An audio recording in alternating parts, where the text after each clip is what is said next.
Rotarian District Governor Suresh, the representative of Rotarian International, Rotarian Thurfinson, other distinguished Rotarians and Rotarians on the stage, ladies and gentlemen, it truly is an honor to be invited to be with this extremely distinguished audience and to be tasked with speaking to all of you on what is apparently two unconnected subjects: the building of communities on the one hand and bridging continents on the other. And it appears to be my task to indicate how we can link these two apparently disparate issues. Thank you very much for giving me the honor of attempting to introduce this subject. Rotarians, particularly Rotarians in India, generally tend to be among the successful Indians. And your task when you get together is to see how you can connect with unsuccessful or unfortunate Indians.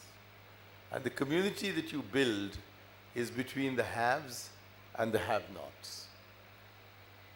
However, while in itself it's extremely good and noble and desirable that you should be taking some time off from your own success to look around you to those who are less successful and far more unfortunate, I think it's also necessary for us to recognize that the interventions that you can make in this regard would be episodic, and compared to the task before the nation and the task before humanity, amount in many ways to behaving like King Canute, who tried to empty an ocean with a thimble.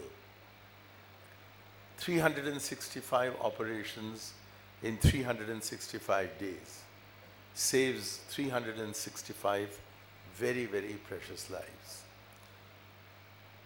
But do we sit back and reflect as to how this country, which pretends to be or has pretensions to being a great economic superpower in the next 50 years, and largely as a result of the endeavors of the Silicon Valley capital of India, Bangalore, what is this India that we live in? This is a country in which 9 out of 10 pregnant women suffer from anemia, in consequence of which 47% of Indian children below the age of 5 suffer from severe to moderate malnutrition.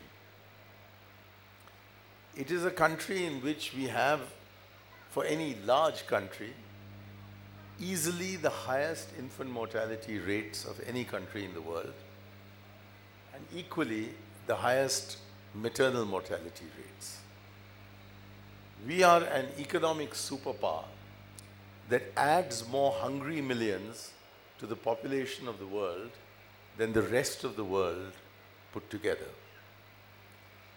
The Arjun Sen Gupta Committee report, basing itself on 2004 consumption figures and the 2001 population census, estimated that 77% of all Indians consume less than 20 rupees a day. At the exchange rate, that's approximately 50 cents a day. And at purchasing power parity, it amounts to about $2 a day. Now, I would like to explain 20 rupees to you in a manner which perhaps means more to us as Indians. We are all familiar with the Mahatma Gandhi National Rural Employment Guarantee Program that has been underway for the last 4 or 5 years.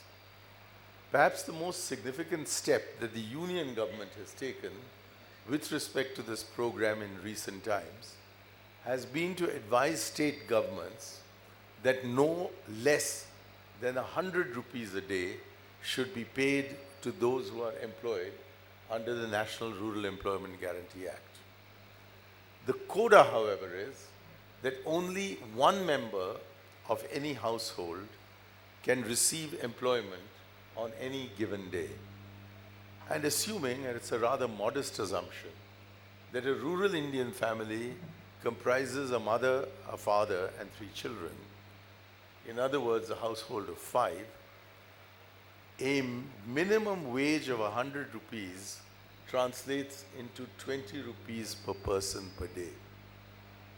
In other words, 77% of Indians consume less than what they would consume if they belong to a family of 5 and one of the 5 were to lift mud from here to there for 8 hours during the course of the day. The figure of 77% has been challenged. I don't think this is a matter for statisticians. Broadly speaking, we have about 1 billion extraordinarily unsuccessful Indians. And the number of successful Indians, truly successful Indians, is a small sliver of that. I would imagine that perhaps the first 1 million rich Indians is richer than 1 million Luxembourgers. And probably the first 10 million rich Indians are better off than 10 million Belgians. Indeed, I would go so far as to suggest that the first 60 million rich Indians have a per capita income that is certainly comparable to and probably higher than the per capita incomes of Germany, France, or the United Kingdom, each of whom have a population of approximately 60 million. So can you see why our economic performance is attracting so much attention in Minneapolis and in Washington and in New York? We've added a whole Germany to the world's market for declining Western economies, and we constitute an extraordinarily attractive new investment prospect for surplus capital from the Western world. And so the West applauds. And we listen to this applause of the West and say we're no longer a tin pot economy with the G77. Indeed, we don't even quite belong to the G20. Where we ought to be is with G8 plus 1. And to prove to us that we are completely capable of doing that, every time G20 gets together, they turn to our Prime Minister, Dr. Manmohan Singh, confess to him that we don't know how to run our economies, and request him to make the definitive speech that will tell them all the way from Washington to Tokyo how the world economy should be run. So while we are listening to these plaudits from abroad, are we listening to the growling within? That really is the fundamental challenge before us. We were informed in Parliament in November by President Barack Obama that we were no longer an emerging tadpole, that we had in fact become a fully emerged frog. But is that at all true? To have 60 million extraordinarily well-off Indians is no comfort for approximately 1.14 billion who do not belong to that Germany of India. And while there is a growing middle class, a middle class that could add up to 100 million or could even add up to 200 million, meaning there are as many consumers in India, people with some money in their pockets, as there are consumers in the US market, even if their pockets are not quite so deep. Even were their pockets to become as deep as those of 250 or 300 million well-off US consumers, we'd still be left with a backlog of 900 million and growing.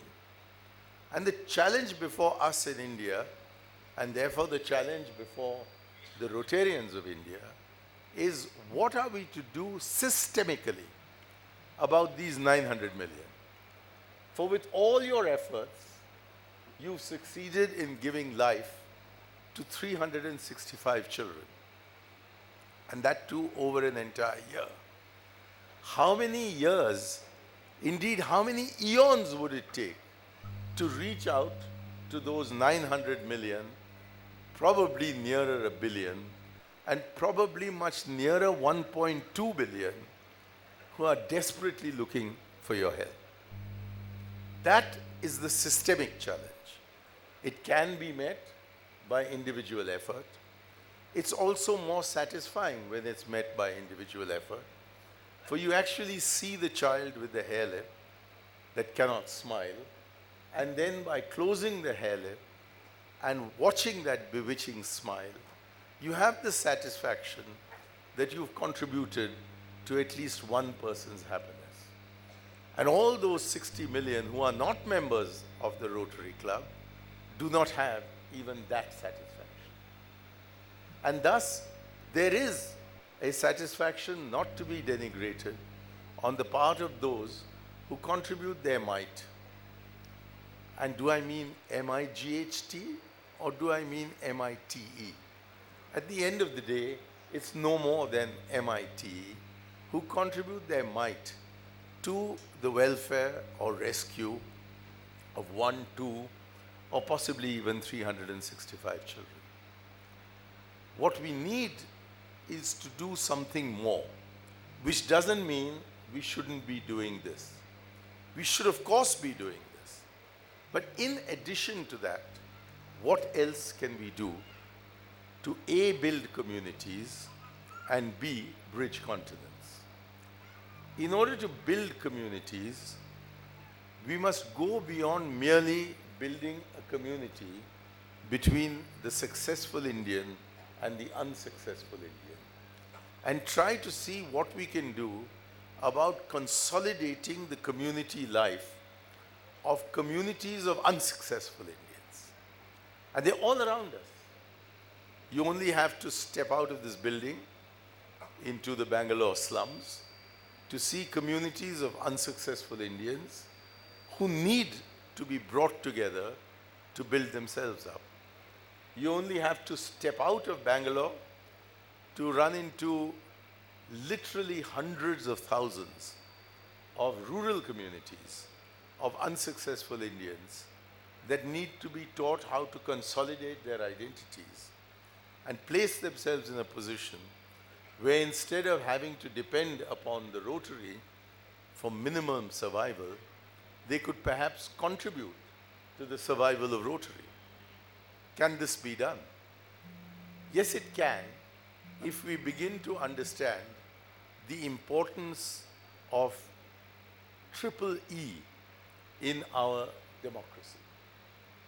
For before I come to triple E, let me stress with considerable pride that we are not only the world's largest democracy, we are also the world's most successful democracy, or at least the most representative democracy, where at the start of our independence, we had about 5,000 elected representatives, approximately 500 in Delhi, and about 4,500 in the different state assemblies. Thanks to my friend and mentor, Prime Minister Rajiv Gandhi, we now have 3.2 million elected representatives in our local bodies. 3.2 million. And of these, a staggering 1.2 million are women. There are more elected women in India alone than in the rest of the world put together. And of these 1.2 million women, 86,000 hold office as president or vice president of their respective local bodies.